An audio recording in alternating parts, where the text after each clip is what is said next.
Vamos a dar inicio al examen de grado de maestría de María de Lourdes Navas Padilla.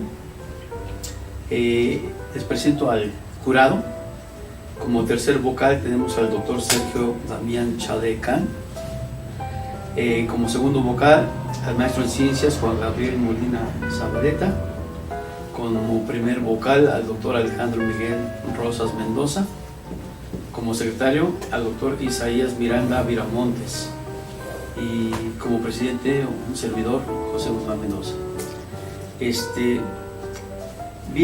María Lourdes, en general nosotros lo que hacemos es dar 30 a 40 minutos para que desarrolles tu tema.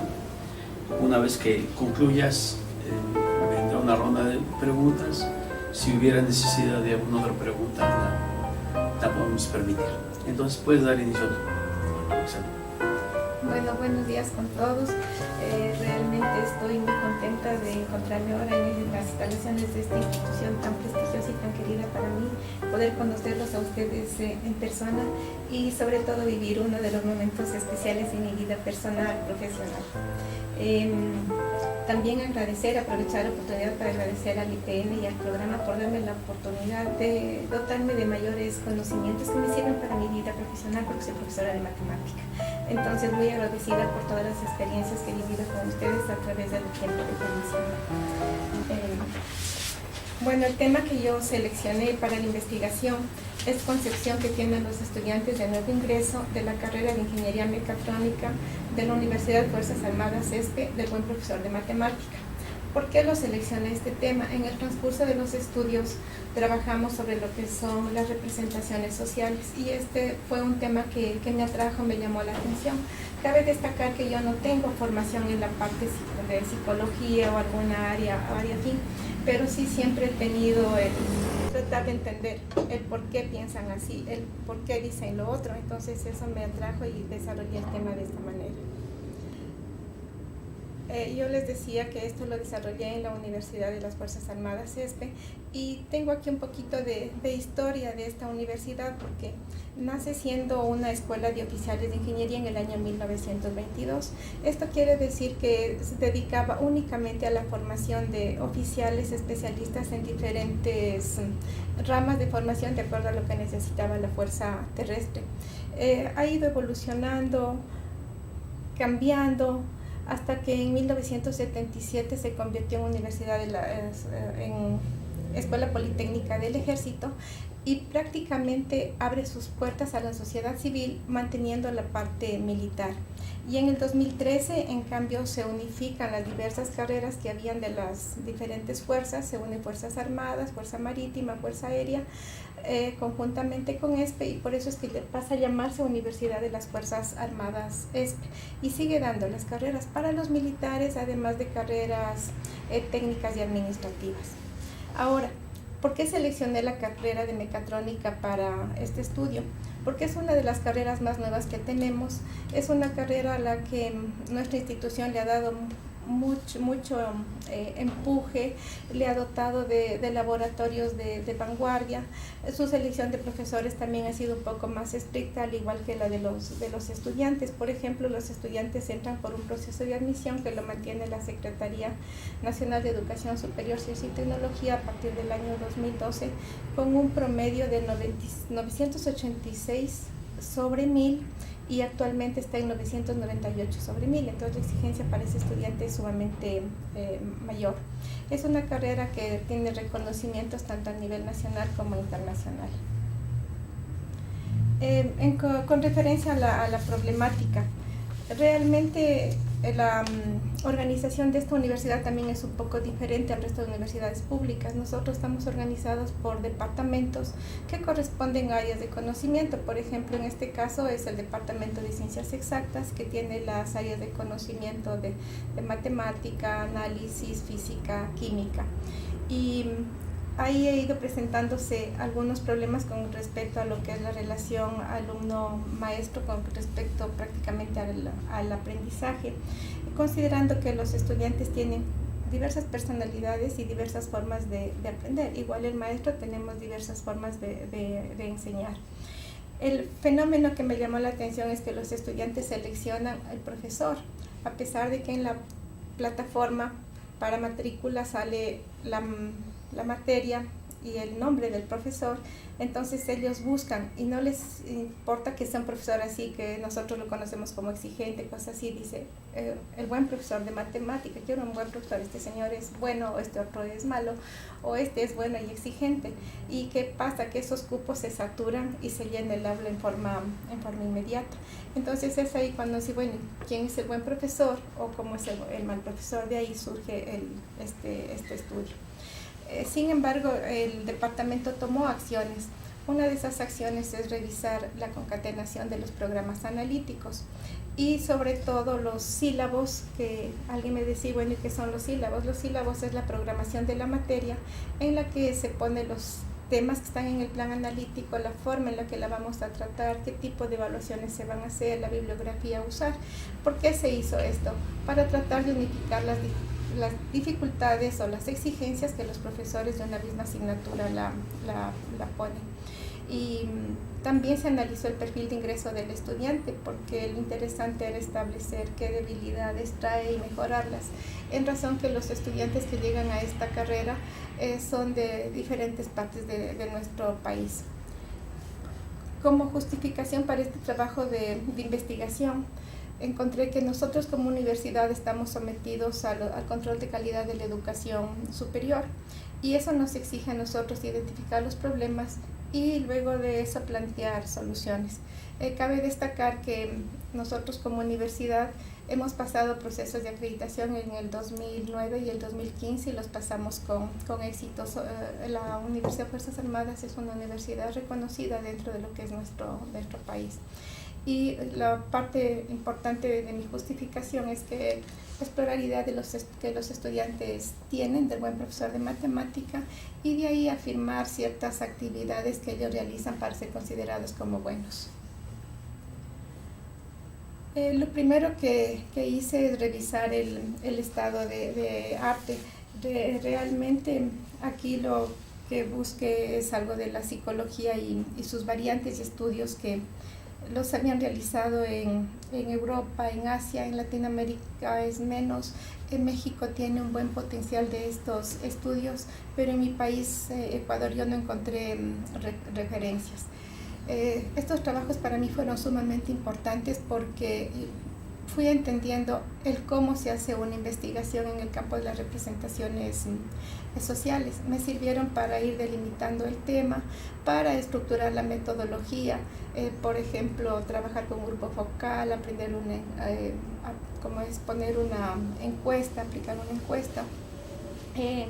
Luego de eso, algo que encontré entre estos trabajos fue una recomendación importante y que también yo la asumí, redactar las características en una sola frase.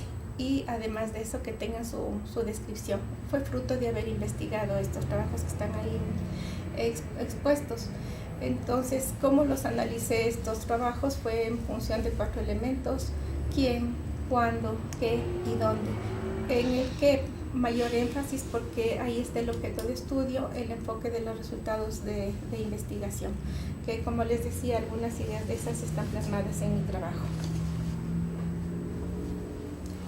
En cuanto a lo que es representaciones sociales, en sí busqué información para entender la representación social, y aquí realmente leer un concepto es una cosa y como que resulta fácil entender el concepto, ¿no? Pero realmente aplicarla y luego aplicarla en el trabajo resulta sumamente complicado o difícil. Entre los principales exponentes están Durkheim, que realmente es un estudio que lo hacen de manera colectiva, y este estudio no tuvo mucho peso porque desaparece a mediados del siglo XX, pero luego Moscovici es uno de los principales exponentes y él hace un estudio a nivel individual. Entonces se valoran las condiciones sociales, culturales, históricas, y ve como al sujeto social que aprende de la vida diaria y el entorno. Estos aportes realmente son los principales que dieron origen a los nuevos estudios que actualmente existen con otros principales autores. Entonces, en especial la propuesta de Moscovici, retomada a mediados de la década del 70 por diversos autores, entre ellos aparece Denis Jodelet, Robert Farfars, por citar algunos.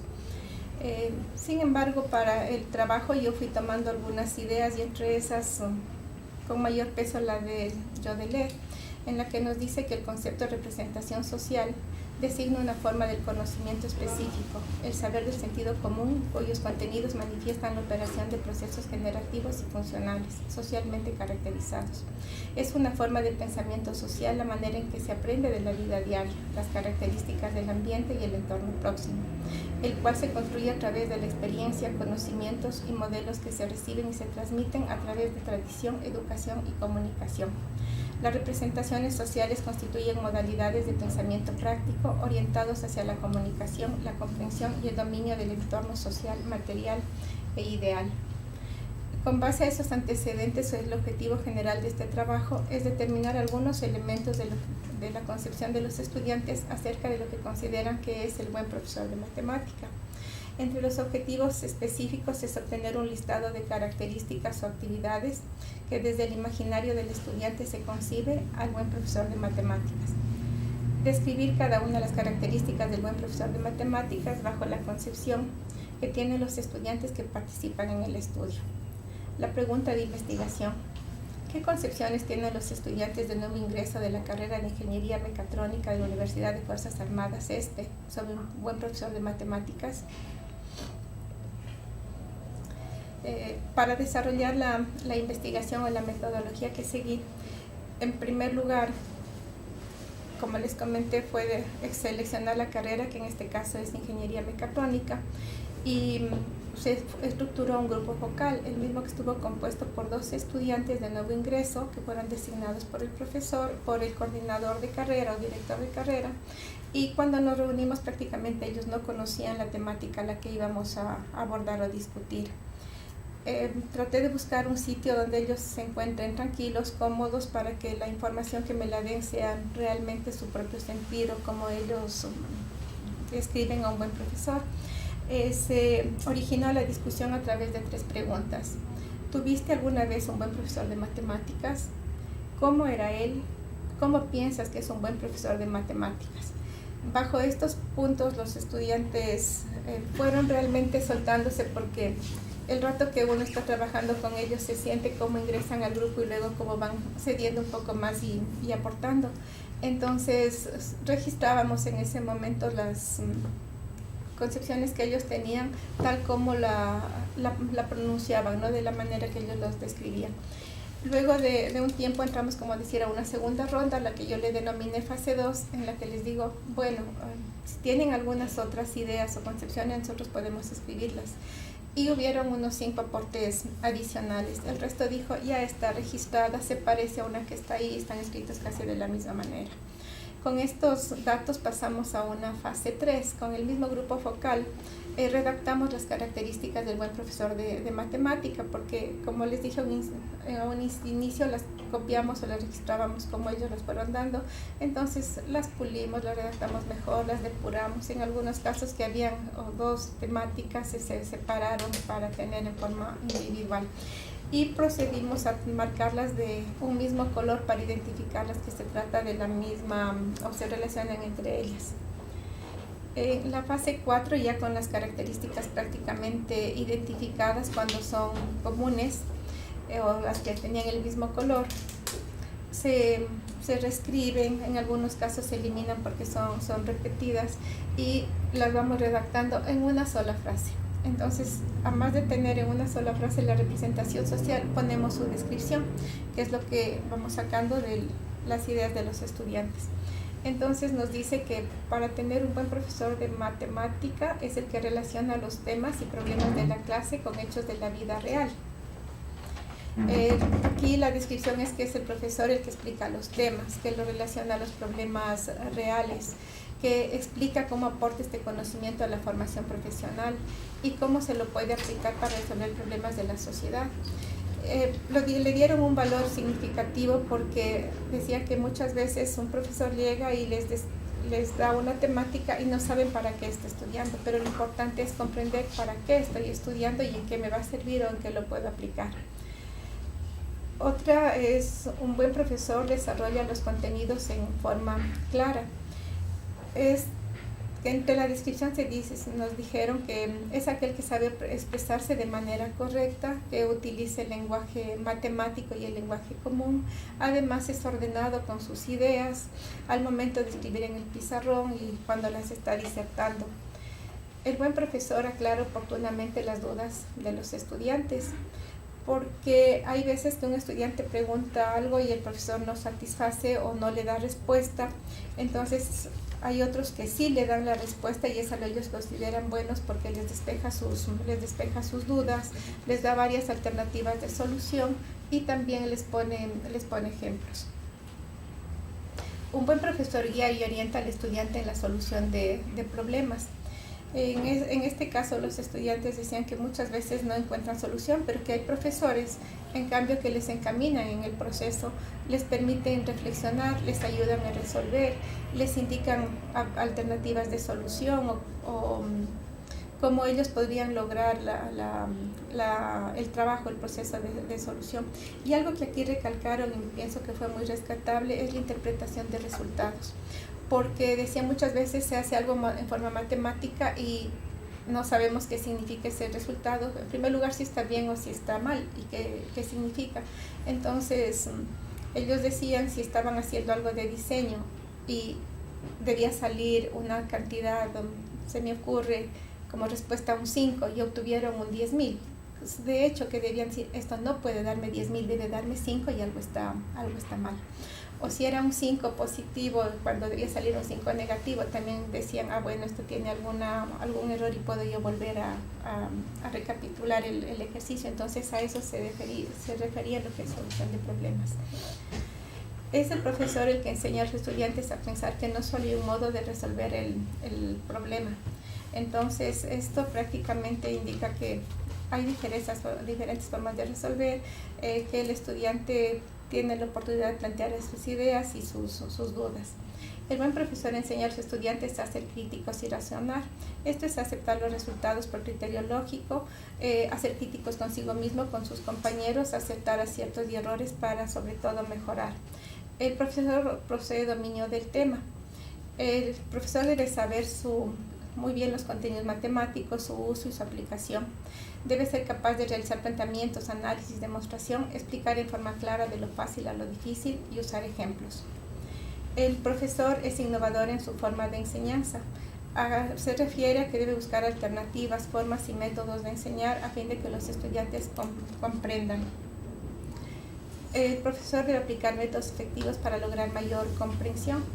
En realidad aquí lo que se quiere es que existan métodos para que el profesor enseñe de tal manera que los estudiantes puedan apropiarse del conocimiento. En cuanto a lo que genera un buen ambiente de estudio, es importante que el ambiente de aula sea muy cómodo, tranquilo, que haya amistad entre profesor y estudiante, generar confianza, comunicación fluida. El profesor también tener algo de paciencia, aceptar y repetir la explicación, hacer más ejercicios sobre el tema. El tener vocación para enseñar.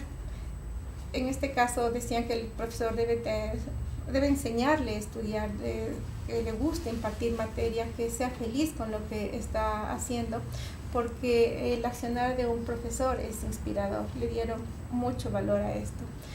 Un buen profesor debe evaluar en forma clara. La característica o la descripción, fue que un profesor debe saber diseñar y aplicar una evaluación, dar las reglas claras de cómo lo van a evaluar y calificarlo de la misma manera para evitarse que desconformidad de los estudiantes y que realmente la evaluación esté encaminada a valorar el conocimiento del estudiante. Cuando ya logramos tener las 12 características redactadas en una sola frase que prácticamente fue tomado de Ayala, que él nos dice de Martínez Sierra, que él nos dice es mejor tenerlo redactado de una sola manera. Yo comparé esas características, su descripción, se parecen a algunas que hay en el trabajo de Ayala. En sí las características que se resumieron en 12, armé una encuesta para que aplicarla al resto de estudiantes, porque el grupo focal fue con 12, entonces el resto de estudiantes, que son 50 estudiantes de nuevo ingreso de mecatrónica, hicieron la encuesta. Aquí lo que tenían era que seleccionar cuáles son las características que él considera que sirven o son para un buen profesor de matemática. Sin embargo, al final de esa encuesta había una pregunta en la que le decía si alguna de las características o tienes otra de estas características que la escriba.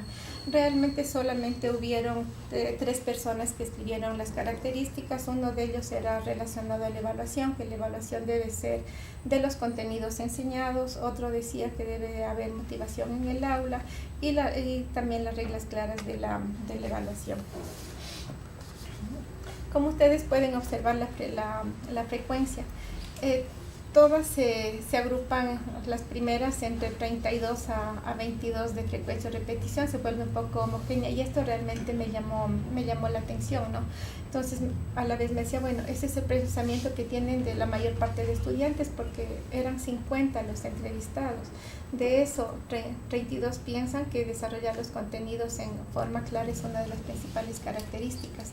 Y lo mismo sucede con los otros rangos, como del 22 al 32. Decía, se está cumpliendo el concepto en que es una forma de pensar de una comunidad, ¿no? O de un grupo de estudiantes, cuando esta respuesta prácticamente viene a ser la misma. Otra que me llamó la atención fue tener vocación para enseñar. Cuando se analizaba esta característica y se buscaba la descripción, los estudiantes le pusieron mucha énfasis. Dijeron, sí, es aquel que enseña con afecto, con amor, con respeto, con felicidad, que goza de lo que hace. Entonces yo creí que iba a tener esa como resultado final, y realmente me sorprendió porque no la tuve como resultado final. Es más, ellos decían, es el profesor inspirador, y yo no la tuve así. Y me llamó también la atención la evaluación.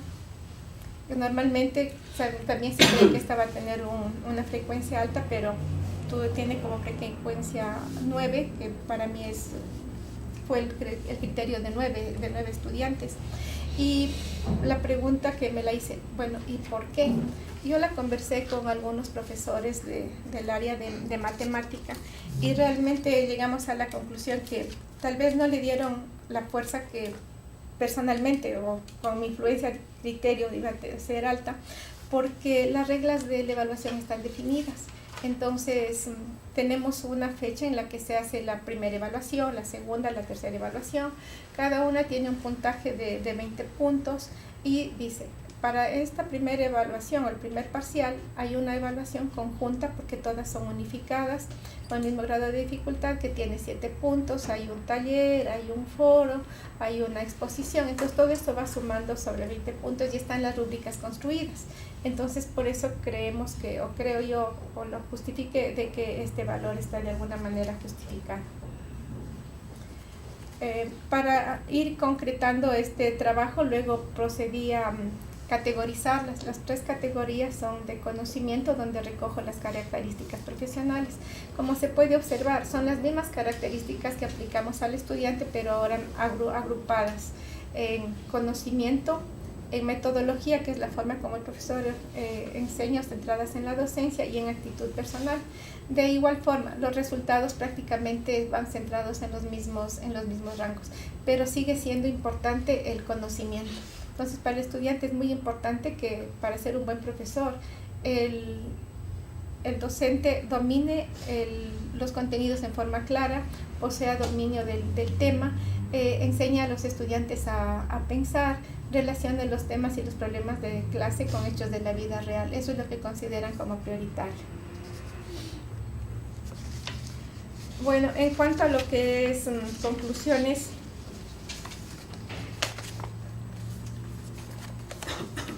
lograr que una caracterización del buen docente no es sencillo. En este trabajo yo lo consideré exclusivamente la opinión de los estudiantes. Y entiendo que ahí influyen factores como el tipo de estudiante, el rendimiento académico, la relación con el profesor, y además también influye otros aspectos desde el punto de vista del profesor, que es la formación del profesor, el conocimiento, las competencias técnicas y pedagógicas que él tiene. Con el grupo focal se logró redactar la descripción, y al procesar los resultados se determina lo complejas que son las representaciones sociales, porque cuando se analizó con el grupo focal tuvimos unos resultados, y cuando lo estudié con el grupo que se aplicó la encuesta, los 50 estudiantes, fueron otros resultados y no los esperados. Cuando se categorizan conocimientos, metodología y aptitud, igualmente hace pensar que la apreciación del estudiante es muy homogénea, o la percepción es similar, logrando destacar la categoría de conocimiento, que es la más alta y que hace rato les dije que es lo que más el estudiante valora. En sí, y esto nos dice o se concadena con que las representaciones sociales son creencias compartidas y que se transmiten entre grupos de estudiantes, y que de ahí surge el calificativo del buen profesor o el mal profesor, y que éstas se originan de la interacción del estudiante y el docente. Entonces, en sí puedo concluir que el buen profesor de matemática es aquel que posee conocimientos suficientes, sabe explicar con claridad, con paciencia, hace clases dinámicas, mantiene el interés del estudiante, y que se parece muchísimo a resultados de investigaciones antes realizadas. Bueno, aquí tengo una diapositiva con las acciones institucionales. Estos resultados de esta investigación yo se los entrego al departamento al cual trabajo, y la idea es que se debe definir acciones de mejora y de reconocimiento al docente. Se debe diseñar un plan de capacitación. Algo muy importante es incluir estas características dentro del proceso de evaluación docente, que se lo hace en forma semestral para saber el pensamiento a nivel institucional. Y también realizar círculos de trabajo. Esto es importante, realizar estos círculos de trabajo entre compañeros docentes para en sí reflexionar, comprender y transformar la realidad que nos rodea a fin de motivar cambios. Porque dentro de los grupos siempre habemos también el buen profesor y el mal profesor, ¿no? El exigente, el más paciente y el más cargado de trabajo. Pero lo interesante sería prácticamente llegar a un consenso y mejora dentro del estudiante. Muchas gracias. Bien, te agradecemos tu exposición, que te hayas dado exactamente al tiempo de exposición. Vamos a dar inicio entonces a las preguntas. Iniciamos con el doctor Sergio Damián Chalde-Can. Bueno, pues agradezco la invitación para el examen, al doctor Alejandro y a ti por invitarme a leer tu trabajo. Quiero también seguir con los agradecimientos porque tuve la oportunidad de leerlo, luego de revisar el trabajo final.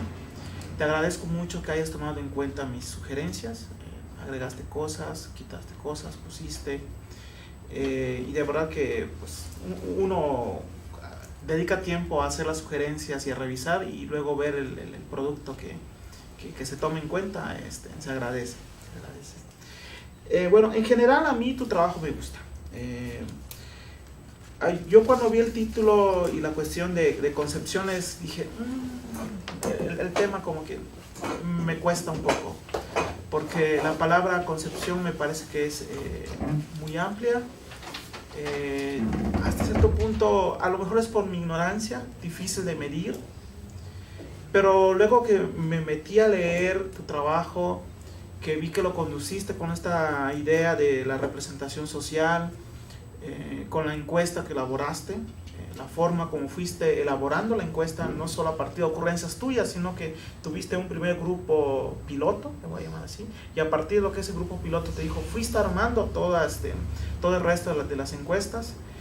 Fui viendo cómo de una manera inteligente los datos fueron hablando y tú fuiste haciendo esa interpretación, ¿no? A mí eso me gustó mucho. Cuando platiqué a la primera que tuve oportunidad, le dije al doctor Alejandro, me gusta porque no son ocurrencias, no son no ella se sentó a ver el techo y dijo, lo voy a hacer así, lo voy a clasificar así, sino que a partir de lo que los datos, la evidencia te fue mostrando, fuiste armando la encuesta, la primera que fue la piloto, luego la formal y luego la gran encuesta. Y que luego no se quedó ahí. A partir de los datos que obtuviste, hiciste una reflexión sobre ellos, lo que pusiste en el documento de colores, ¿no? Aquellos que tienen que ver con el conocimiento, aquellos que tienen que ver con... ahí tienes 3 categorías, ¿no? Con la personalidad, con la metodología del profesor. Me gustó y cómo es que esa parte se concluye, ¿no? Pues aquí el interés es el profesor. Tu acercamiento me parece que es interesante también porque toma en cuenta lo que los estudiantes piensan. Yo he tenido la oportunidad de ver otros trabajos respecto al profesor, pero como tú has mencionado aquí, desde la perspectiva del profesional que los forma, el cual tiene cierta visión de la educación, cierta perspectiva de la educación del profesional.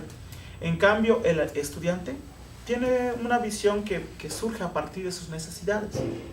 Y claro, lo que para él va a ser un buen profesor va hasta cierto punto. Yo pensaba que iba a ser muy diferente de lo que el profesional sugiere. ¿Sí me estoy explicando? Lo que el estudiante quiere del profesor, pensé que iba a ser distinto de lo que el investigador quiere del profesor. Al final, en tus resultados, en los 3 principales que mencionas, ¿no? Que era el conocimiento del profesor, es creo que tu última diapositiva, ¿no? Lo que tú mencionaste. Sí, por favor, para que a partir de ahí... Hacia atrás más. Bueno, los que tienen mayor frecuencia, que desarrolle contenidos, que domine el tema y que por ahí tienes, exacto, ¿no? Desarrolle los contenidos, poseer dominio del tema, innovador en su forma de enseñanza. Pues eso es lo que los estudiantes piden, ¿no? Resulta que en las evaluaciones nacionales estandarizadas, de cierta manera o de otra también es lo que piden. Entonces lo que quiere el estudiante no es tan lejano de lo que quiere el investigador, ¿no? Esos que han armado cosas como el MTK o no sé cómo se llama esa teoría con sus iniciales extrañas, que ya dependiendo del idioma cambia de siglas, ¿no? Entonces lo que nos estás mostrando aquí me parece sumamente interesante, porque el estudiante, sin tener una formación vasta en cuanto a educación, sus necesidades se ven reflejadas en lo que otros investigadores dicen, ¿no? Ahora, mi pregunta respecto a eso sería, igual, si tú consideras que no es necesario contestar, tampoco es necesario que respondas, ¿no? Pero si te hace reflexionar, me gustaría escucharte, ¿no? ¿Cómo es que esta tu propuesta de lo que los estudiantes piden, solicitan, o vamos a decirlo así, exigen, dialoga con esos otros modelos? No sé si tuviste la oportunidad de revisarlos. Lo mencionas en unos antecedentes. Pero ¿cómo crees que tu trabajo dialoga con estos otros modelos respecto a lo que se pide del profesor, ¿no? Estos otros modelos hablan de un conocimiento didáctico especializado, hablan de un conocimiento general de la materia, y ahí ponen otros elementos que sinceramente no manejo, pero que se parecen mucho a lo que tú aquí propones. Pero la riqueza, yo creo que la riqueza de lo tuyo es que surge a partir de las necesidades de los estudiantes y que señalan a partir de la evidencia que lo que ha hecho la investigación no está tan del todo malo ahí por las nubes, sino que también tiene algo de realidad. Entonces, ¿tú cómo piensas que lo que tú has hecho dialoga, aporta o destruye ideas de estas otras opciones? Bueno, muchas gracias. Bueno, yo realmente soy la persona que debe agradecer porque, en primer lugar, mis profesores que actuaron como directores, fueron guiando mi trabajo, fueron orientándome. Las cosas no resultaban tan fáciles porque yo sí voy a decir que ellos son exigentes y tienen sus ideas, pero supieron guiarme y orientarme. Y además de eso, para mí fue muy valiosa las observaciones que hicieron los profesores sinodales, porque me ayudaron muchísimo, como tú las dijiste, yo las tomé, las reflexioné, y lo que debía incluirlo, lo incluí, lo mejoré porque eran aportes valiosísimos.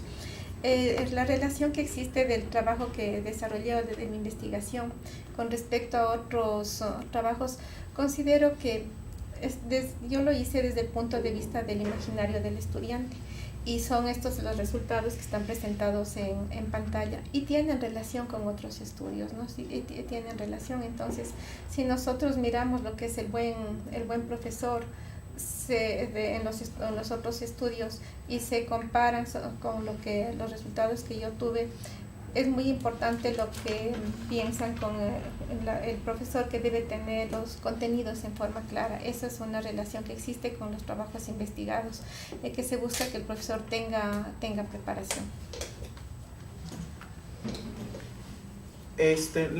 Insisto mucho la idea esta que tuvieron, ¿no? De definir o tratar de caracterizar al buen profesor a partir de lo que el estudiante cree. A mí eso me parece fenomenal, me parece que aporta mucho. Espero que les sirva para poder escribir algo sumamente serio. A mí me parece, a lo mejor mi desconocimiento del área me hace tener un exceso de esperanzas, pero yo creo que lo que tienen es muy bueno. Me gusta tu conclusión, ¿no? Porque hasta cierto punto uno puede decir, es que es una idea común, es una idea trivial, de que los estudiantes quieren tales cosas o lo que los estudiantes piensan del buen profesor. Pero me parece que con base en lo que tú has armado, con base en la metodología que ustedes han utilizado, de las encuestas, de cómo fue diseñado el cuestionario, de cómo los elementos del cuestionario fueron retomando las ideas de los estudiantes para hacer un cuestionario más amplio, me parece que esta idea de buen profesor, que hasta cierto punto podría parecer trivial, se justifica. Y entonces, por eso la idea me parece muy original. Porque uno podría decir, ¿y cómo lo hago? Una pregunta que hay comúnmente, ¿no? ¿Cómo lo hago para enseñar mejor? Pues explica mejor. Uno diría, esa es una trivialidad, porque todos sabemos eso, ¿no?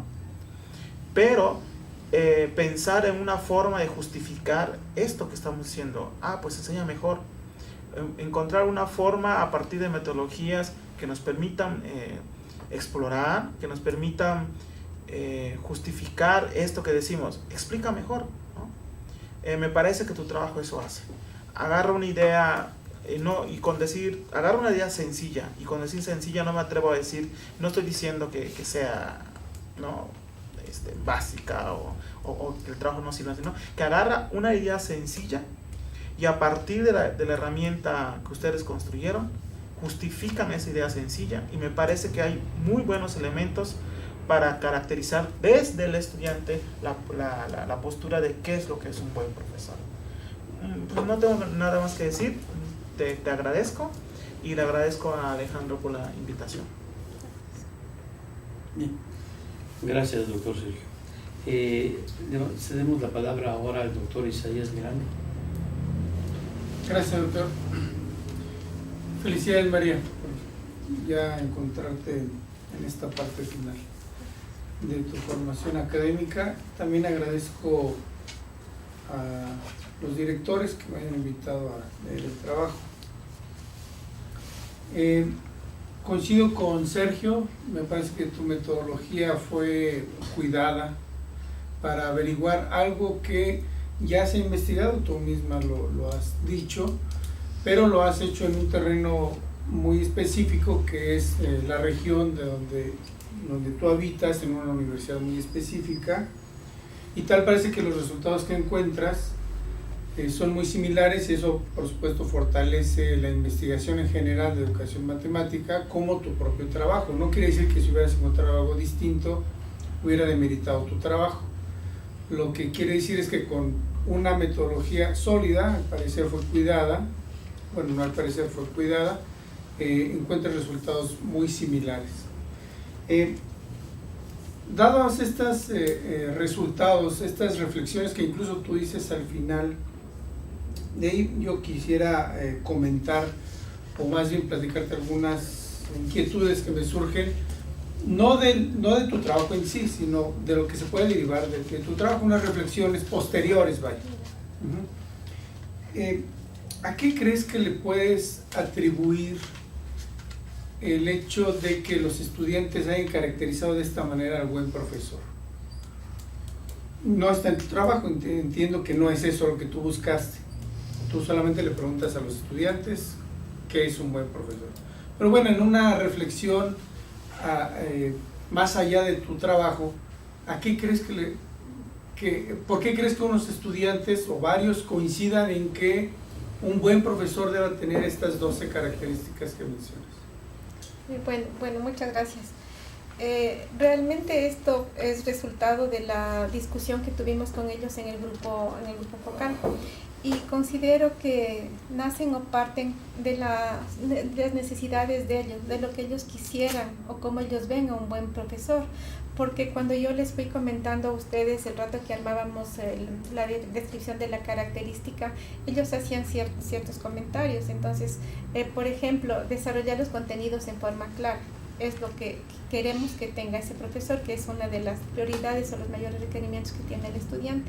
Pero cuando decíamos, describámosla cómo va a hacer que pueda el profesor desarrollar los contenidos de forma clara, pues bueno, ellos dicen, sí, necesitamos que el profesor sepa la materia, sea organizado, lo trate en orden. Pero esto es la necesidad de ellos, es como lo ven al profesor, como se imagina que sería un buen profesor. Entonces, en sí considero que van saliendo de las necesidades del estudiante. Y en esos momentos también se discutía y decía, bueno, es que hay profesores que saben mucho la materia, pero no la saben enseñar. Hay profesores que vienen y nos llenan el pizarrón, lo escriben de un lado a otro, o cosas así. Y eso hace que verlo no como malo, pero sí como algo desorganizado para que lo confunde al estudiante. Entonces, los estudiantes en sí, los 12 que estuvieron en el grupo focal y luego las personas investigadas, consideran que esto es importante, y como dije hace rato, nacen de las necesidades del estudiante. Pienso que se originó de ahí, y aparte de eso, a ratos también, cuando los resultados de los 50 estudiantes investigados tienen más o menos por ahí la misma línea de respuesta, entiendo yo que es el mensaje que lo tienen entre ellos.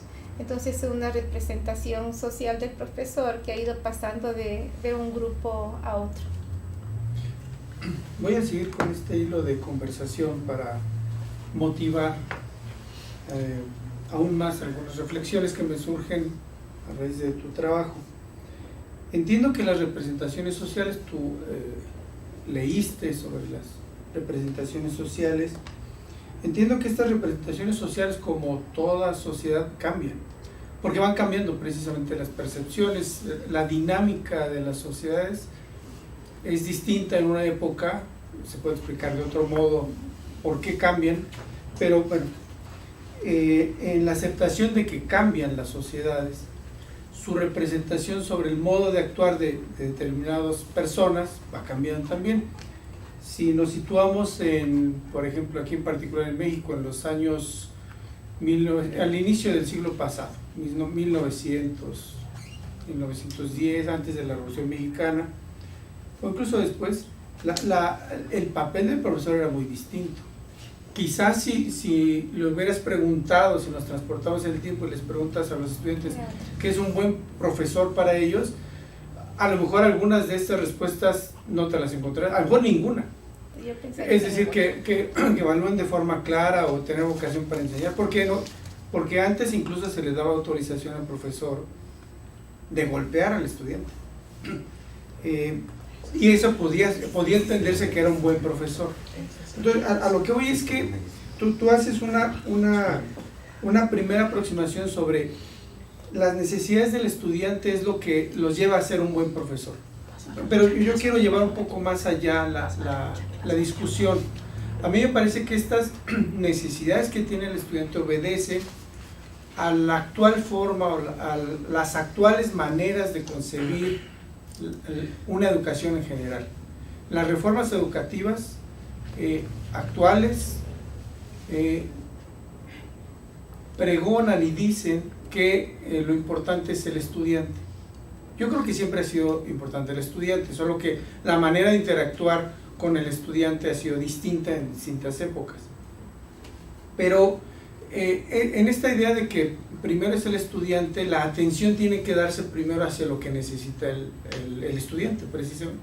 Entonces me parece que estas, que tú le dices, necesidades del estudiante por percibir un buen profesor, en realidad también están influenciadas por la manera como las mismas sociedades se van generando para crear el ideal de un buen profesor. Es como una lista de buenos deseos de quién tiene que ser o cómo tiene que ser un buen profesor. Esto claro que puede cambiar y seguramente va a cambiar. Cambiará en la manera en que las mismas sociedades van cambiando y su manera de percibir, de concebir una actividad como la de la enseñanza también va a cambiar. Si le echamos una mirada a la historia de la educación, el papel del profesor es muy distinta ahora de la que tenía a inicios, cuando los egipcios empezaban a educar a sus discípulos. Incluso la idea de institución educativa como la que tenemos ahora no la tenían antes. Entonces, para ir motivando pues un comentario tuyo, estas necesidades que tú dices que dan pie al buen profesor, me parece que son en realidad producto de estas corrientes actuales que pregonan e impulsan que el estudiante debe ser primero, y que en ese sentido, como debe ser primero, el profesor debe atenderlos primero. No sé si quieres reaccionar a este comentario. Bueno, realmente algo que quisiera comentar es que mientras estudiaba lo que son representaciones sociales, coincido con lo que tú dices, ¿no? Una representación social no es estática, cambia y cambia a través del tiempo. Puede mantenerse en ese grupo, en esa sociedad por un tiempo, pero debido a un fenómeno cambia. Entonces, por ejemplo, bien lo decías en el siglo anterior, o en la época en la que yo cursé escuela o colegio, mis profesores eran personas más rígidas, más serias, más determinantes. Uno no podía conversar o dialogar con él abiertamente. Entonces posiblemente lo que acabo de decir son las percepciones que habían en ese entonces, pero ahora realmente con los cambios que ha habido en la sociedad, con los cambios que hay en la reglamentación, las concepciones han ido cambiando. Y prácticamente el estudiante sí tiene, como decir, más derechos de los que antes tenía, y quiere que se lo respete. En mi universidad es un poco diferente al resto, porque nuestra universidad está regentada por militares. Entonces eso hace que la disciplina, el pensamiento, la forma de actuar del estudiante sea un poco diferente de las universidades públicas. Por ejemplo, en mi universidad no hay que salen a las calles a reclamar, que puede alzar la voz a un profesor. Entonces hay ese tipo de reglas por la universidad que está regentada por militares, pero no se limita el pensamiento del estudiante. No es que se le pone en una forma rígida como él debe actuar o como él debe gestionar sus cosas. Si hay libertades totales también, ¿no? Entonces yo pienso que los resultados que tengo también es por el tipo de universidad, la forma en la que se lleva esto. Y si esta investigación se hace unos 10 años después, también vamos a tener otra representación. Estas van a ir cambiando con el tiempo. Y considero que sí están centradas en lo que el estudiante quiere o como el estudiante ve a un profesor, influenciado por el medio y por las partes reglamentarias actual. Ok. Bien, gracias María por tus comentarios y tu tesis. De mi parte sería todo. Gracias. Muchas gracias, doctor. Me voy a permitir tomar la palabra para dejar a los directores de tesis al final. En la primera parte de tu exposición leí que decía una frase: una representación social define una forma de conocimiento. No sé si podrías ahondar más en la frase.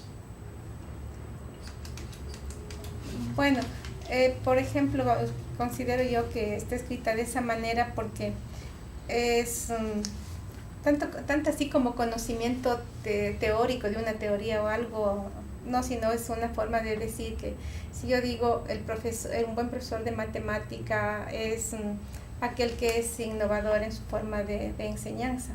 Entonces, al decir formas de enseñanza, esta persona está capacitada con ciertas formaciones didácticas, pedagógicas, y ahí es lo que se está uniendo el conocimiento. Sí, gracias. Le comentabas al doctor Isaías que la particularidad de tu universidad es que su directriz es militar. Sus autoridades. Sí. Así es. Entonces, el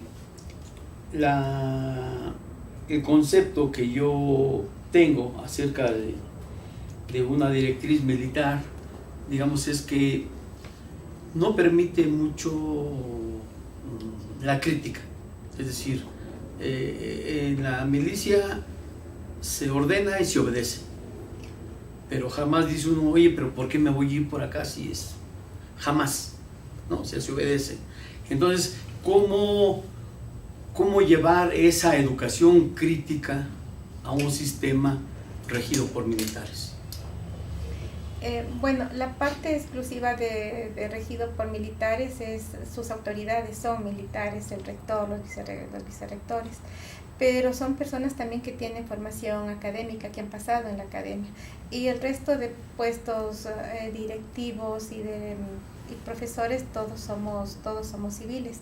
Entonces es un poco único, diferente, porque sí es cierto que ahí en el caso de los militares se cumple la disciplina militar, y ustedes saben que un orden jerárquico no se lo puede mover, pero en cambio para la parte académica sí existe cierta flexibilidad. Nos manejamos exclusivamente con toda la reglamentación académica que rige al país.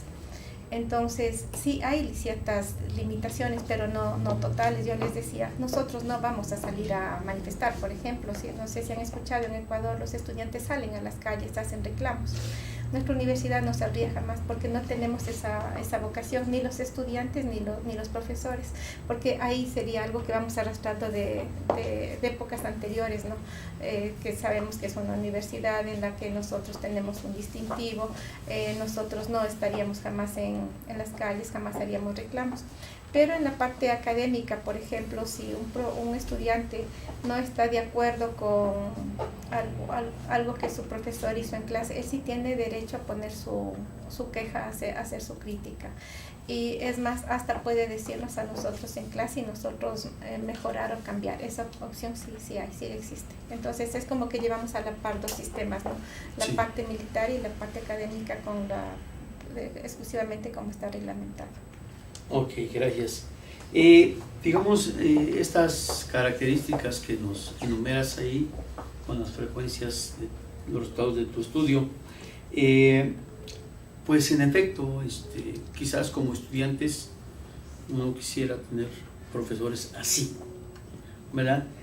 Sin embargo, pues algunas de ellas tienen que ver con, creo yo, con la experiencia, con el día a día, ¿no? Por ejemplo, desarrollar los contenidos en forma clara. Normalmente eso lo va uno aprendiendo con el tiempo. Uno sale de la universidad, empieza a dar clases y a veces no le salen uno las cosas como uno quisiera, pero uno va aprendiendo como profesor y va desarrollando los contenidos en forma un poquito más clara, ¿no? Innovar, eso también es parte de la experiencia del profesor, ¿no? Pues uno empieza a dar su clase y a veces uno como profesor no queda conforme. Dice, ¿cómo le haré para este tema? ¿No? Y empieza uno a innovar como profesor. Entonces, yo veo pues que parte de estos resultados pues tienen que ver con eso, ¿no? Tienen que ver con el día a día, con la experiencia de los profesores Y entonces me lleva a una reflexión. Para hacer, de acuerdo a la encuesta, de acuerdo a las respuestas de los alumnos, un buen profesor, ¿cuáles serían las características críticas? Digamos, aquí me definí perfecto. El que cumpla todo eso es un buen profesor. Sí, pero seguramente que hay algunas que son críticas. Tú las identificaste, ¿nos podrías comentar algo al respecto? Bueno, realmente dentro del trabajo no están escritas como cuáles serían las más críticas, pero sí pienso que de acuerdo a mi pensamiento, ahí sí como profesora, porque yo doy clase de matemática, sí hay unas que puedo considerarlas críticas. En primer lugar, esto salió de la idea de los estudiantes y es de lo que ellos viven al día a día con sus profesores. Entonces,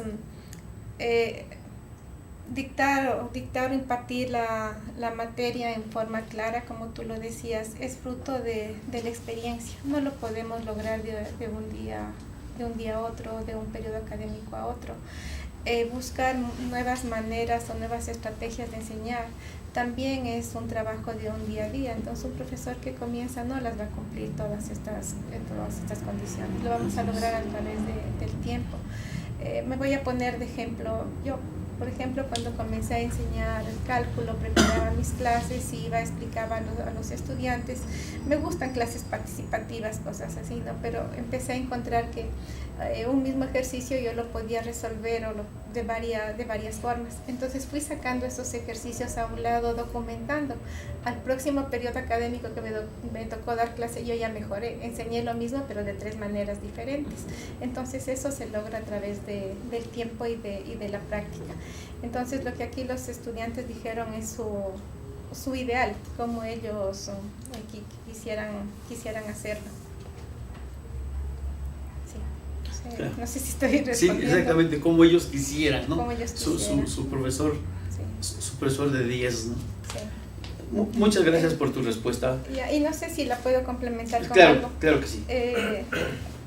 Considero que las universidades estamos en la obligación de ir formando al docente, porque muchas veces ingresan, por ejemplo, en mi universidad hacen un gran proceso de selección bajo todos unos esquemas legales.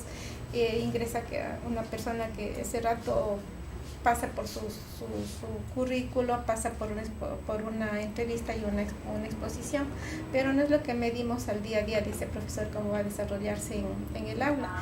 Entonces es ahí cuando considero que la universidad debe dar formación, debe hacer seguimiento y debe dar formación al profesor, porque lo que nosotros estamos hablando, acabamos de citar, no son cosas que lo logramos de un rato a otro, sino a través del tiempo y con la experiencia.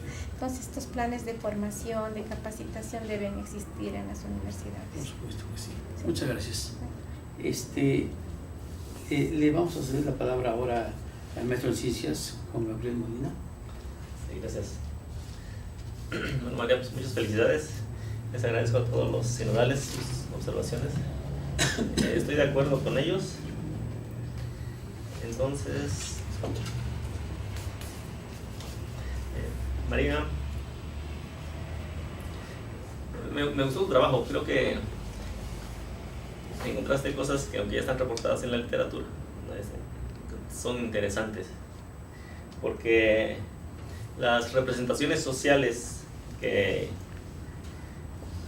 identificadas en estos estudiantes, pues son, como te han comentado, problemáticas educativas que me parece que no son triviales y que han sido preocupación de educadores matemáticos. Por ejemplo, viendo aquí tu diapositiva, una de las populares dice: desarrollar los contenidos en forma clara. Entonces, con esta información, ¿qué es lo que podríamos hacer en concreto para hacer una mejora en la institución? ¿Qué has pensado? Bueno, realmente hace rato yo les decía, estos resultados yo los voy a entregar a la institución porque fue mi compromiso con ellos, y dentro de una de las acciones es hacer un plan de mejora. Es un poco complicado también llegar al profesor porque muchos de nosotros creemos que sabemos todo y que no tenemos nada más que aprender, o no nos gustan que nos digan tienes que ir a un curso para mejorar. Entonces yo considero que podemos formar al profesor con cursos de capacitación en que nosotros le ayudemos a través de, no sé, se me ocurre nuevas metodologías, uso de la parte tecnológica, sobre todo darle las herramientas en cuanto a información. Sí, ventajosamente ahora estamos viviendo en un mundo en que nosotros tenemos información de primera mano y de los mejores autores al instante prácticamente. Entonces, si el profesor conoce bien contenidos, si conoce bien, porque primero es necesario que él conozca qué es lo que va a tratar en el aula y que conozca todo su plan analítico, también sepa cómo está ubicado dentro de la malla curricular, cómo aporta a esa carrera, cómo aporta a las materias que vienen de más arriba. Entonces, si se me ocurre dar cálculo 1, matemática, nada más, la matemática, y saber qué es lo que quiere lograr en el estudiante, cuál es el objetivo, entenderlo bien y cómo debe formarse ese estudiante para la segunda materia que viene en el nivel superior.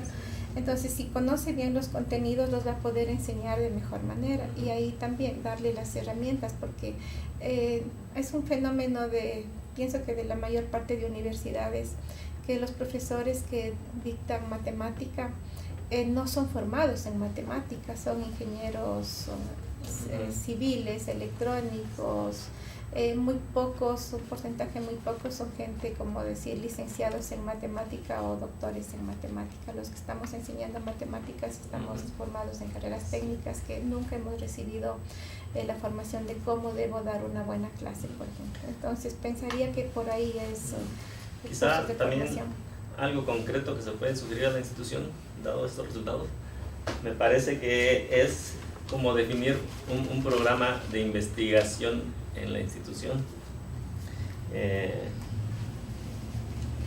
Por ejemplo, poder analizar las prácticas docentes de estos profesores que llenan los salones de estudiantes y que son populares. Analizar su práctica docente. Eso me parece que puede ser una buena sugerencia para la institución, porque podría dar información pues como muy práctica, ¿no? Sobre cosas que hacer, más que mandarlos a cursos. Sí. Por ejemplo, ¿qué características tienen las clases de estos profesores?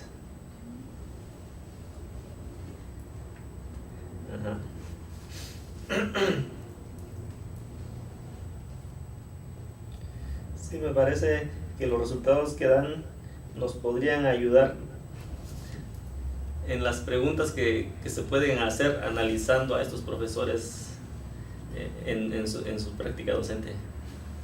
Por ejemplo, a un profesor que se le atribuye que es innovador en su forma de enseñanza, identificar qué hace en su clase para que los estudiantes digan que ese profesor es innovador.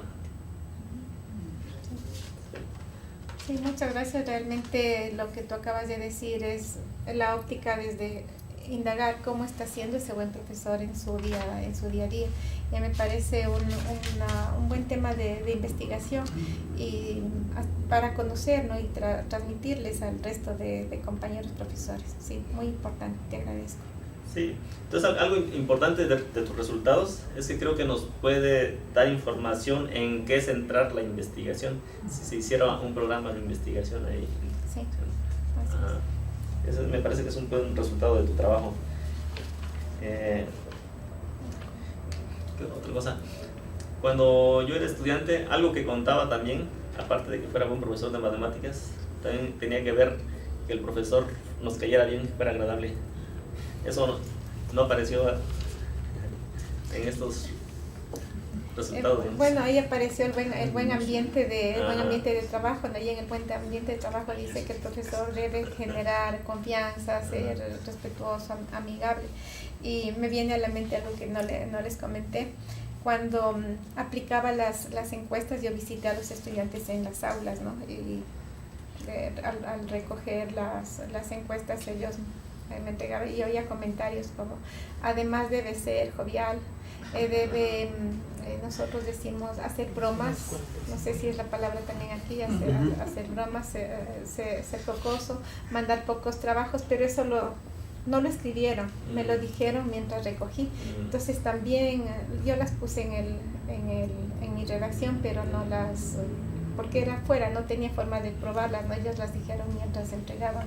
Entonces también se piensa que un profesor puede ser así. Entonces yo pienso que me lo dijeron en son de broma, por eso no las registré. Bueno, pues de mi parte sería todo. Bien, muchas gracias. Le cedemos la palabra al doctor Alejandro Miguel Rosas. Gracias, José. Gracias. Bien, María, finalmente estamos acá. Y eso, bueno, mayormente, o sea, la parte grande del trabajo es lo que tú realizaste. Y bueno, al final un poco lo que corresponde al apoyo de los sinodales presentes, hacer la lectura de algo. Los directores de tesis van desarrollando la idea con el estudiante, pero los sinodales de pronto leen un trabajo casi terminado y entonces viene un trabajo complicado de los sinodales, ¿no? A veces confrontar ideas que tienen de manera personal, teorías que a lo mejor se estudiaron en algún momento o se leyeron en algún momento, pero no se manejan al 100%, ¿no? Así como soy un experto en esto. Entonces agradecemos a los sinodales su trabajo de leer, de tomarse el tiempo de hacer propuestas al trabajo, además de no tener, como quien dice, todo el contexto completo, aunque en la tesis se puso lo que es la universidad, pero lo que es el hablar contigo y que cuentes y nos digas, ya fui con los alumnos, ya hice esto, ya hice aquello, no todo se puede poner en la tesis. Entonces los sinodales ahí de pronto como les quedan huecos en la tesis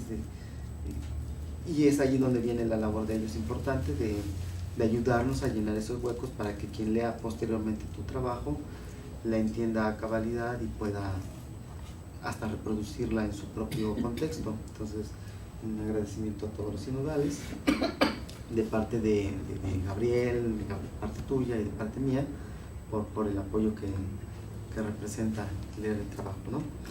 Bien, ahora, aprovechando que tienes aquí todavía la lámina de características de un buen profesor de matemática, sí, las representaciones son dinámicas y de hecho estas son las características de un buen profesor de matemáticas, pero de estudiantes de nivel universitario, porque bueno, de niños, no sé cómo recuerden ustedes, pero a muchos nos gustaba jugar en el salón de clase y a toda hora. Entonces un buen maestro era como que nos permitía jugar de pronto, ¿no? Como que más adelante yo recuerdo en la secundaria, en la preparatoria, era como para muchos un buen profesor era aquel que de pronto, profe, es que no hice la tarea, luego me la traes.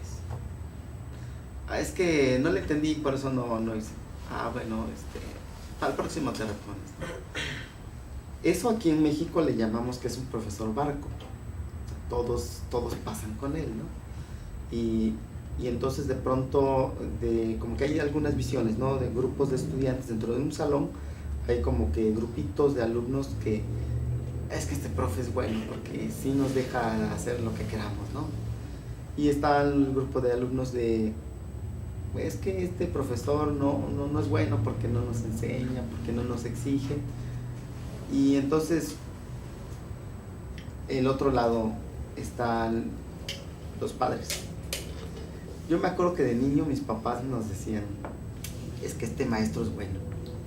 Y era bueno porque era tremendamente exigente, te dejaba un montón de tarea, no te dejaba estar platicando en el salón de clase, entonces para los padres eso era un buen profesor.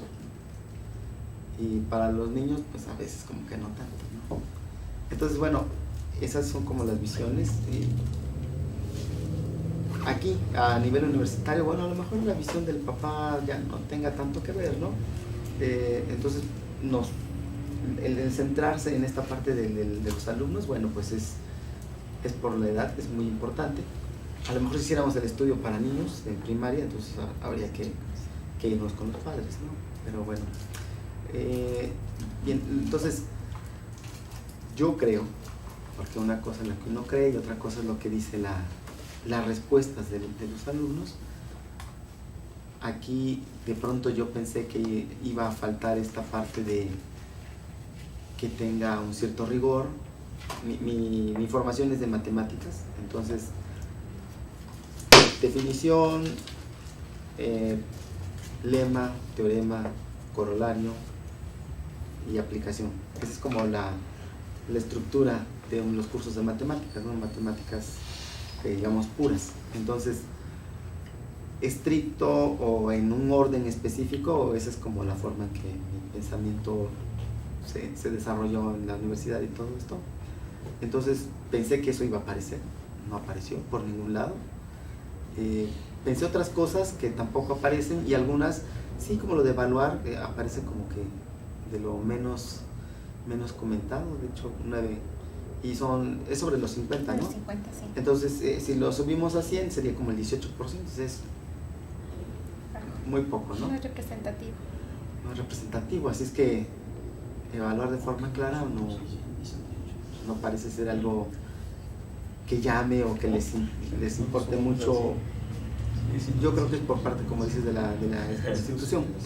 Pero bueno, creo también que esta parte de la tercera, innovador en su forma de enseñanza, tiene que ver con nuestra época actual, porque antes pues te ibas al salón y te recetaban la clase y así, método de Newton, y todo muy antiguo, ¿no? Entonces la matemática que se ve en la primaria, en la secundaria y hasta en la universidad es matemática de hace 80 años o más. Entonces sí, como que muy nueva la ciencia, no está en términos de la universidad, ¿no? Entonces la parte de la innovación, bueno, es prácticamente el trabajo del profesor, así es que pero eso es nuevo. Entonces me gusta el trabajo porque salieron cosas que yo no esperaba, salieron cosas o no salieron cosas que yo pensaba que debieran salir. Entonces, en tu perspectiva, ¿qué debió estar y qué no está? ¿Y qué de pronto sí te llamó mucho la atención que apareciera? Pregunta difícil. Bueno, algo que me llamó la atención que debía tener un valor sumamente más alto es lo que ya les comenté hace rato con respecto a la vocación, porque cuando conversaba con los jóvenes decía que el profesor en sí debe ser alguien que inspire. Entonces yo dije, bueno, ¿qué percepción que tienen ellos? ¿Cómo miran a su profesor? Y creí que este iba a tener un resultado sumamente alto, pero de acuerdo a las 14 de frecuencia que tiene es bajo, o sea, no está. En cuanto a esto que también consideré que debía estar, son lo que tú nombraste, la exigencia matemática, el rigor científico, el uso de bibliografía, son cosas así que yo pensé que iban a salir y no las nombraron. Lo que sí argumentaron es el uso del lenguaje matemático y el lenguaje común. Entonces, ¿por qué esto? Porque el profesor le puede hablar matemáticamente o dar una definición muy centrada en lenguaje matemática y traducírsela al lenguaje común. Entonces apareció en ese sentido.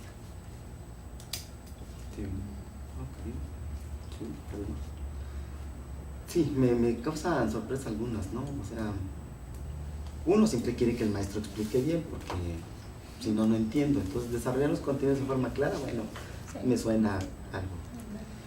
Poseer dominio del tema, bueno, pues que sepan, ¿no?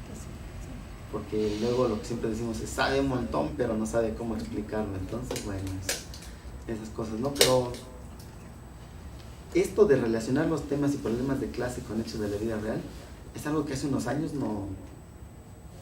los chicos no se preguntaban, no, ¿y esto qué lo voy a usar? Nada más copiaban y todo resuelto, ¿no? Entonces, igual hay cosas acá que corresponden a nuestras épocas actuales que no corresponden con lo que cuando nosotros estuvimos en la universidad o cuando estuvimos en la primaria, pero bueno. ¿Qué hasta el momento, tus compañeros profesores, qué recepción le dieron a tu trabajo? Bueno, yo más trabajé con ellos en la parte de la evaluación. Cuando encontré que la evaluación tenía 9 en frecuencia fue cuando más me llamó la atención, y recurrí a la gente que está cercana y que dicta la misma materia y que está también en niveles bajos de primer ingreso, porque si recurría a profesores que están dictando por ecuaciones diferenciales, que eso es 4º nivel, de pronto ellos iban a tener otras ideas, otra percepción. Entonces yo recurrí a un grupo de personas que más o menos están en este rango en el que estamos haciendo el estudio, que son el nivel de primero, máximo 2º nivel de estudio de la carrera. Entonces ellos lo vieron bien y se sintieron hasta interesados en saber cómo nos están viendo a nosotros los estudiantes, cómo quieren que nosotros seamos. También tenían sus temores, porque pensaron que van a salir nombres de personas, cuando realmente yo no pedía nombres de personas, solamente pedía características, ¿no? Claro que cuando estuve aplicando las encuestas había estudiantes que decían cómo el fulano, cómo el sultano, entonces porque lo relacionaban a su profesor. Pero lo tomaron bien como un tema de importancia, como un tema relevante que puede aportar. Por eso fue que yo puse al final crear círculos de reflexión, de discusión para poder mejorar. Porque si nosotros encontramos un requerimiento de los estudiantes, por ejemplo, es generar un buen ambiente de estudio. Si nosotros estamos conversando al respecto de eso, internamente podemos medir cómo llevamos nosotros nuestra aula, porque hay veces que no nos gusta reconocer cómo lo hacemos, pero en una forma interna sí podemos decir, bueno, a mí me falta en mi aula ser un poco más comunicativo, darles mayor atención a los estudiantes, reconocer sus diferencias individuales, tratar de manera diferente a aquellos que tienen alguna necesidad, algún requerimiento. Entonces sí es posible hacer cambios, y lo vieron de esa manera, que sí se puede mejorar con esto. Esa parte es importante porque tú lo que estás trabajando es el profesor, y de pronto yo recuerdo alguna investigación en la que algunos colegas no quisieron participar porque podían salir como... Acá decimos quemados, ¿no? O sea, que de pronto nadie pensaba que este profesor no era tan bueno, y resulta que los alumnos de verdad no lo ven como un buen profesor. Entonces, bueno, entonces de pronto los mismos colegas les da miedo participar, pero bueno, me da gusto que tus colegas lo vean bien. De hecho, es una forma de oportunidad de mejorar, ¿no? Como persona. Claro, Bien. sin nombres. Muy bien. ¿Qué sigue? Ya sabes que es un buen profesor y ahí quedamos, o qué planeas hacer? Bueno, yo considero que este logro es bueno, que va a servir, y como les decía, presentarlos o entregarlos en mi institución los resultados para planificar acciones, porque sí hay cosas en las que debemos mejorar. Este es el ideal, es así como nos están viendo nuestros estudiantes, así como quieren que seamos un buen profesor, pero la realidad no es esa. Los profesores tenemos debilidades, nos falta a veces formación, nos falta paciencia, nos falta manejar bien el ambiente del aula, manejar métodos en los que podamos llegar al estudiante, porque algo que también conversábamos en el grupo de docentes es que ahora los estudiantes son muy tecnológicos, ¿no? Ellos están en su computador, en su teléfono, la información está de primera mano y en forma inmediata.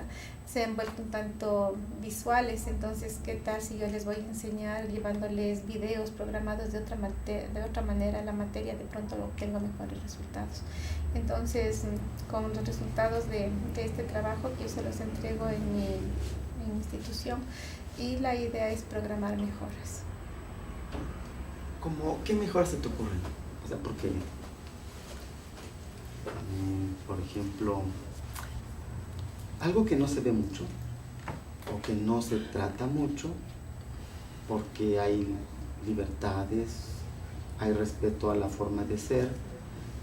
Sin embargo, no es lo mismo que llegue un profesor a dar la clase en pants y playera, todo deportivo, o que llegue una persona no lujosamente vestida, pero sí con una cierta vestimenta que uno diga, esta persona se preocupó por venir a darme la clase. El otro parece que se acaba de levantar y llegó corriendo a enseñarme. Entonces, esa parte uno intenta no meterse porque puede ser parte de la personalidad del profesor, pero entonces hay cosas ahí como que no le puedes decir, o a lo mejor no sé allá, pero en Ecuador como sea, pero acá como que está medio difícil que le digas a un profesor, ¿sabes qué? Tienes que venir, se va a ir feo, tienes que venir bañado y bien presentado para dar la clase, ¿no? Se supone que esas cosas las hace uno de alguna manera, ¿no? Entonces, ¿qué se te ocurre ahorita? Igual las autoridades van a decir, bueno, a lo mejor formen un grupo para que determine acciones a realizar, a lo mejor te digan, bueno, tú hiciste el estudio, ¿tú qué nos quieres proponer?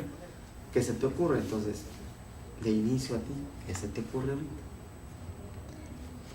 Bueno, realmente yo coincido contigo que la presentación del profesor sí impacta en los estudiantes y también nos analizan, ¿sí? Ellos nos ven cómo estamos vestidos, qué accesorio llevamos, si llegamos peinados, despeinados, así nos miran, y eso les da a ellos hasta una idea de cómo es su profesor. Entonces, pienso que todas las instituciones de educación deberíamos tener códigos, porque, como decir, un código de vestimenta. No es lo mismo llegar en ropa deportiva que llevar un traje, bueno, no formal, sino por lo menos casual, lavado, planchado, que eso nos da una imagen y también nos da cierta forma de que los estudiantes nos vean como un poco más de respeto, como que estamos preocupados de nuestra imagen personal y de cómo vamos a llegar a ellos, porque, por ejemplo, los estudiantes también son el reflejo de lo que nosotros somos. Si yo llego atrasada, mis estudiantes llegarán atrasadas. Si yo me salgo antes de hora, ellos están esperando que yo salga antes. Si yo voy con alimentos, ellos también pueden llevar alimentos. Entonces debemos empezar a manejar estos aspectos para que, si bien es cierto, el salón de clase sea cómodo, digamos un poco distendido, pero que también tengan sus limitaciones. Y pensaría en que debe existir códigos de vestimenta, de comportamiento. Y ahí me viene a la mente un trabajo que hicimos cuando aplicamos cómo sería tu profesor o cómo nos ven los estudiantes. Creo que lo vimos en uno de los primeros módulos de aquí del PROME, que también nos lo mandaron a dibujar, como habíamos visto nosotros a nuestro profesor, que eso me pareció a mí un tema sumamente importante. Y el rato que dijo, dibujé a su profesor, parecería fácil, ¿no? Yo dibujé a una profesora, recuerdo, y la dibujé a mi profesora de escuela, que realmente ella fue la que me quedó en la cabeza. Entonces también podríamos hacer un estudio de este tipo, cómo nos ven o cómo nos quisieran ver los estudiantes. Okay. Oye, María, por mí me parece que has concluido bastante bien. Casi te estabas deteniendo por ahí en algún momento por cuestiones laborales, pero lograste recuperar todo. Estamos acá, eso es lo que importa. Me da mucho gusto y te felicito por estar en este momento. Gracias, por mi parte es todo. No sé si alguno de los senadores quisiera agregar algo. ¿Sí? A mí me gustaría una última de mi parte. ¿Podrías poner la diapositiva que tenías? Ha estado ahí, esa, ¿no? Ha estado esa diapositiva ahí desde hace un rato y todos hemos hablado sobre ella, ¿no? Sobre la que más, la que tiene mayor frecuencia, sobre algunas cosas que esperábamos que apareciera y no apareciera. Pero a partir de estas respuestas, tú construiste hiciste una categorización, que creo que es la diapositiva anterior. La siguiente. ¿No? Esta, bueno, la siguiente. A mí es lo que yo resaltaba, una de las cosas que yo resaltaba del trabajo de reflexión que hiciste, que después de tener estas características las categorizaste. Y tengo la curiosidad de saber, a lo mejor los datos hablan por sí mismos, pero me gustaría escucharlo de ti. ¿Cómo pensaste o realizaste esta categorización? Ahí pones conocimiento, metodología, actitud personal. Y a lo mejor tú crees que, o no sé si lo creas, o esa es también mi pregunta, si crees que hace falta ahí alguna otra categoría. Hace ratito tú mencionaste que los estudiantes, cuando recogías las encuestas, te fueron diciendo chistes, chascarrillos, cosas así, pero a lo mejor algunas de las cosas podrían ahí, que no aparecen en la encuesta, podrían abrir una nueva categoría. Entonces, bueno, en resumen, lo que pregunto es, ¿cómo llegó tu reflexión a estas categorías? ¿Por qué esas? Y si tú has considerado que podrías tener una nueva categoría de entre esas tres. Ahora, y voy a añadir, estas categorías que tú tienes te pueden servir para construir una reflexión teórica y dar una explicación más profunda de lo que has hecho. De los modelos estos que yo hablaba hace rato sobre la formación del profesor, lo que han hecho es eso, dividir, vamos a decirlo así, le voy a decir personalidad, no sé si es correcto, este es el profesor, dividirlo en partes, en cuadrantes de cosas que el profesor tendría que estar haciendo. A lo mejor aquí tú tienes una idea, una propuesta, ¿no? Y me imagino que cuando platiques con tus colegas de la universidad, estas categorías son con las que vas a poder discutir o hablar con ellos, y no tanto con las características puntuales, o a lo mejor sí, no lo sé. Entonces esas son mis tres preguntas. Bueno, muchas gracias. Realmente las categorías surgieron de las características. Entonces, el rato que empecé a clasificar las características, las fui viendo a qué área correspondían. Y de ahí surgió lo que es el conocimiento, la metodología y la actitud personal. Entonces, en esta última, en actitud personal, está todo del ambiente en el aula, de la relación con el estudiante, la parte que tú me decías cuando los estudiantes hicieron sus bromas, están en esta parte de la actitud personal. Realmente no se me ocurre otra categoría más que le podría haber añadido. Gracias. ¿Alguna otra? Bien, María de Lourdes, pues te vamos a pedir de favor que nos permitas deliberar a solas y ahorita te llamamos. Ya, gracias. Vamos a pedir de favor.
Bien, muchas gracias.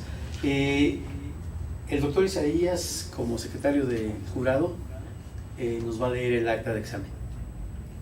Bien, por favor, doctor. Sí, gracias. Instituto Politécnico Nacional, Secretaría de Investigación y Posgrado, acta de examen de grado de maestría.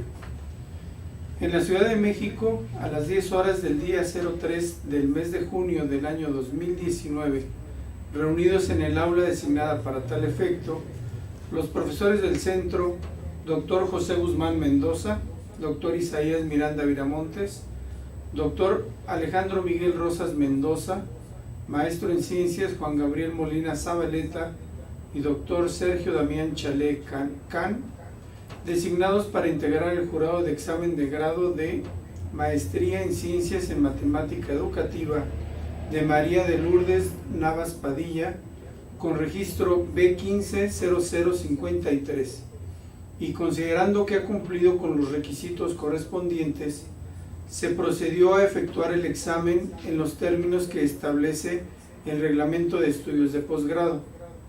Después de concluir la disertación y réplica de rigor, el jurado deliberó, habiéndose obtenido el siguiente resultado: aprobado.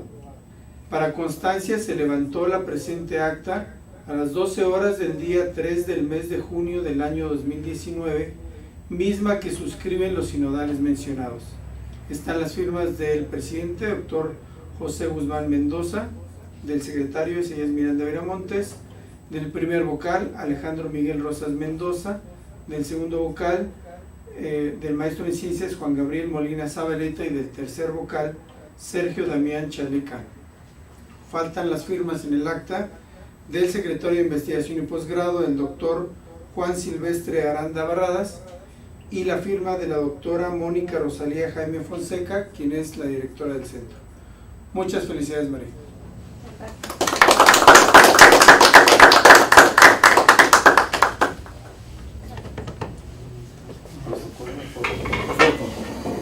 Primero las felicitaciones. Gracias. Felicidades. Muchas felicidades. Gracias. Muchas gracias. Muchas gracias a ustedes. Muchas gracias. Sí, gracias. Gracias. Felicidades. Muchas gracias. Muchas gracias. Pueden felicitar a la... Les pedimos una la foto primera. conmigo.